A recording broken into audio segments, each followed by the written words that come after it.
premium quality car. Yun bang hinahanap mo? Meron kami ngayon, 2018 model, automatic transmission, very fresh, pearl white, napakaganda sa loob, napakaganda sa labas, pwedeng pang pamilya, and of course, very comfortable siya gamitin. Presenting to you our 2018 model Toyota Innova.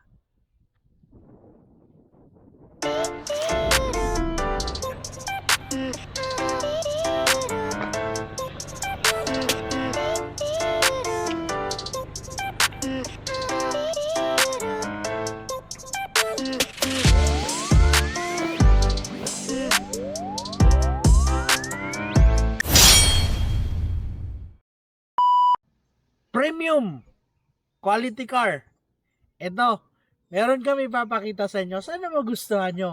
Presenting to you our Toyota Innova 2018 model automatic transmission 2.0. So, ito po yung G variant ng Toyota Innova na 2.0 gasoline engine. Again, this is gasoline engine. So, para siyang Toyota Rush, para siyang Toyota Avanza, pero a little bit bigger yung kanyang makina. Kasi ang Toyota Rush 1.5, Toyota Avanza 1.3, ito 2.0. So, mas malaki-laki, mas malakas-lakas konti, at medyo mas malakas-lakas din ang consumption niya. Pero very, very little lang naman ang difference niya. At napaka-comfortable niya gamitin. Una-una, 7-seater siya, mas malaki siya, mas maluwag siya kumpara sa Toyota Rush or Toyota Avanza. Mas mataas yung ground clearance niya. And mas spacious siya sa loob. But anyway, start muna tayo dito sa labas. Of course, exterior color nito is pearl white. And makikita natin, lahat po ito, original paint pa all the way. Latang-lata pa po yan paikot. Except lang dito sa part na to. Itong part na to, repainted po siya. So halata po siya, lalo na kung magaling kang pintor or magaling kang magkilatis ng newly repainted. Halata po ito na repainted na siya. Pero so far sa color naman, hindi naman siya nagkakalayo. Sadyang may mga little evidence lang siya na makikita mong repainted na. Siguro sa amin lang na medyo maraming kulay na nakikita sa sasakyan, halata na sa part namin. Pero still kung titingnan mo, very presentable pa rin naman siya at maganda din naman pagkaka-repaint.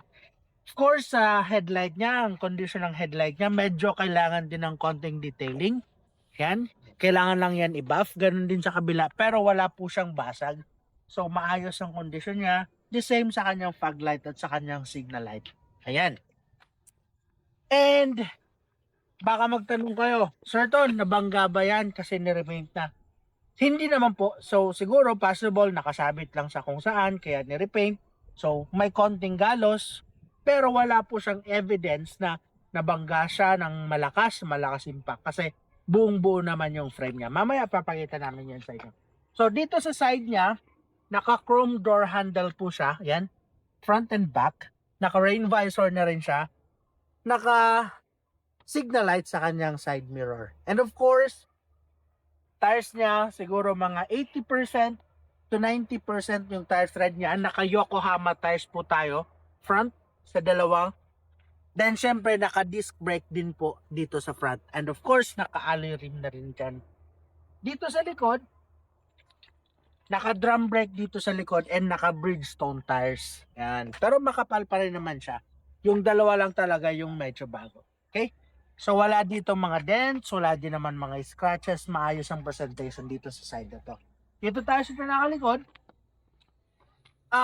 Ito naman, maayos ang condition ng kanyang taillight. Ang emblem niya, 2.0G, Toyota, Innova. So, maayos ang condition lahat. Naka-wiper, third taillight, and meron siyang reverse sensor.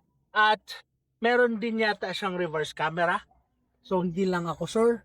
Pero, wala siyang reverse camera. So, wala din ako nakita napansin doon kanina. But anyway, ganun din dito sa likod.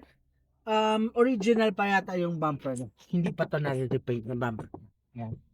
Okay. So, dito sa side, sabi lang, by the way, makikita nyo ang tint yan. Ito naka-medium dark tint. Ganon din doon, naka-medium dark tint. Ito medyo naka-light lang siya. Naka-super dark and ito naka-light lang. Tapos yung front windshield niya.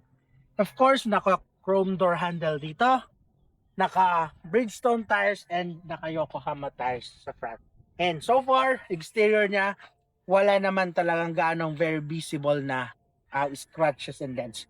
Maayos ang presentation niya sa exterior, maganda po siya. Ito lang na front na to. But then, kung gusto mo, pwede pa rin naman yan i-polish. Pero kung hindi naman, maayos naman ang presentation. Pasilip natin ang engine.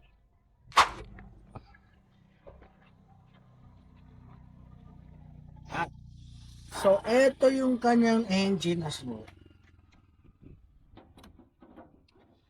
Yan. So, kung makikita nyo, yung frame po niya, buong buo po yan. Wala po yan damage hanggang dun sa pinakababa niya. So, ibig sabihin, wala po siyang malakas na impact. Sa engine niya, all stock. Wala pa po yan ginagalaw. Makikita nyo naman, meron pa po siya mga kasa markings. Yan. So, although hindi na po siya kasa maintain, pero well-maintained naman siya kasi company yung nagme-maintain sa kanya. So, maayos ang maintenance nitong sasakyan to. Battery niya, so, bago pa rin po to. Wala pang 1 year yung kanyang battery. Okay? So, wala din mga tagas-tagas sa engine. Malinis yung makina niya. Walang mga langis-langis. Maayos. Medyo malikabok lang, but then, basic na lang din po yan. Okay. Pasok tayo sa loob. Ito yung napakaganda dito sa loob. Napakaganda ng interior niya, ang presentation ng interior niya. Unang-una dito tayo sa mga upuan, makikita niyo yung design ng upuan niya. Napaka-fresh, napakasarap sa mata, napakasarap tigan, yan no. Napakalinis po niya. Wala po siyang mga punit, wala po siyang mga damages. Driver and passengers and maayos. Nandito naman sa kanyang dashboard, makikita niyo top of the line po siya kasi mayroon po siya mga wooden panel. So dito sa dashboard niya may wooden panel, hanggang dito sa steering wheel niya may wooden panel. And of course, lahat ito po na button dito working properly.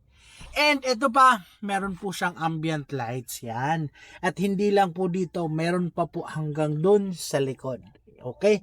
May ambient lights po siya dyan. Okay? So dito tayo sa... By the way, ang odometer nito is only 81,000.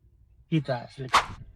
Dito sa kanyang second row, kasya dito 2 hanggang 3. Pero kaya pa naman 4 kaso medyo siksika na. Very comfortable lang hanggang 3. Tapos ito meron siyang armrest with syempre bottle holder din or cup holder. At dito meron pa siyang hindi ko lang alam kung paano to. Yan. Yan. Basta meron siyang ganyan. Ganon din sa kabila, meron siya. And of course, meron siyang charging port, mattings niya, lahat all original, at ambient lights, yan. Tapos meron pa siya dito sa may pinto. Tapos naka-digital control na rin yung kanyang aircon, at meron din dito aircon vent. Okay? So meron pa po siya third row. Dito naman sa kanyang third row, ito, pwede mo to ibaba. Parehas, para maging upuan po siya. So kasya pa dito, pinaka-comfortable 2. Pero kahit 3 pwede pa po. Pero medyo masikip na po talaga siya. Okay? So malinis mo po yan. Ang mga mattings niya nasa maayos na kondisyon. Siyempre, kailangan natin i-test drive. Tara, subukan natin. Asking price for this one, cash price is 650,000. So it's slightly negotiable pa naman siya pan viewing. And sa 650,000 kasi kasama na po dyan yung transfer of ownership. So para less hassle na sa inyo. Kung ipapasok niyo naman siya sa financing, ang all-in down payment is 176,400. Transfer of ownership, processing fee kasama na po dyan. Except lang sa insurance kasi optional po yun. Ang amortization mo kung 1 year lang is 51,133. Kung 2 years naman is 28,686. Kung 3 years naman is 21,464. At kung 4 years naman, subject for approval siya is 18,630. So, if ever interested kayo, mapakash man o mapafinancing, tawag na lang po kayo para mapag-usapan natin kung paano yung proseso, lalo sa financing, kung ano yung mga kakailanganin yung requirements. At syempre, mas maganda ma-test drive nyo rin itong sasakyan. At mas maganda kung meron kang sariling mekaniko magsama po kayo ng inyong mekaniko para at least panatag din ang inyong loob. Okay? Thank you very much. Keep safe everybody and